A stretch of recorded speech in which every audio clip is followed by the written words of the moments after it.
Pages and posts form the heart of your WordPress content. Pages typically contain static information like about us or services, while posts serve as chronological entries for blogs or news updates. In your dashboard, navigate to Pages to add or edit a page. Click Add New, then set your title, add text and images, and select a featured image if needed.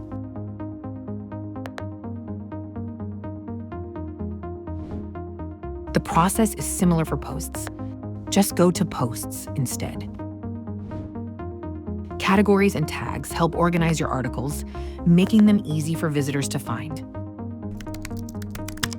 Whether you use the Elementor block editor or a traditional editor, you'll have control over how each block or paragraph displays on the front end. Preview before publishing to ensure layout and content accuracy. Publishing your pages and posts is how your WordPress site grows and stays current with new content. Need more help? New Target's budget-friendly services have you covered.